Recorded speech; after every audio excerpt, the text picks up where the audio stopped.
لیکن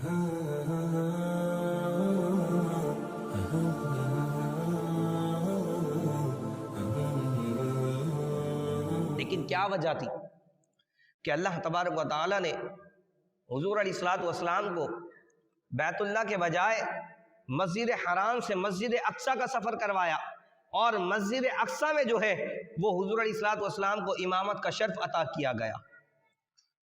علماء نے لکھا کہ اس کی وجہ ایک یہ ہے کہ جو علاقہ مسجد کا امام ہوتا ہے، جماعت کے لیے اگر کوئی بڑی شخصیت بھی وہاں آ جائے تو حق یہ ہے کہ وہ امام جو ہے وہ اپنے مصلی پہ نماز پڑھائے گا،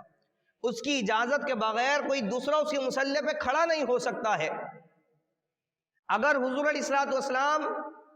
مکہ مکرمہ میں امامت کرواتے اور امامت کروانے کے لیے آپ مصلی پر آ کے کھڑے ہوتے اور تمام انبیاء کی امامت کرواتے تو کہنے والا یہ کہہ سکتا تھا کہ یہ تو حضور علیہ الصلوۃ والسلام کی مسجد تھی،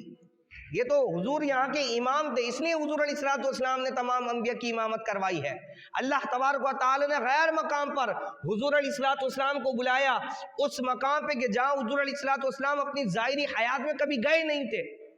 اللہ تبارک و تعالی نے مسجد حرام سے مسجد اقصیٰ کا سفر کروایا اور وہاں تمام انبیاء علیہ الصلوۃ والسلام کو جمع کیا۔ اب امامت کے لیے ضروری یہ ہے کہ جہاں جب تمام لوگ موجود ہوں تو امام اسے بنایا جائے گا کہ جو ان تمام میں سب سے زیادہ علم رکھتا ہوگا، جو سب سے زیادہ علم رکھتا ہوگا اسے امامت کے مصلی پہ کھڑا کیا جائے گا۔ اچھا، علم کے اندر اگر کوئی برابر ہوں گے تو پھر جس کی سب سے اچھی قرآت ہوگی اسے جو ہے وہ آگے امامت کے مصلی پہ کیا جائے گا،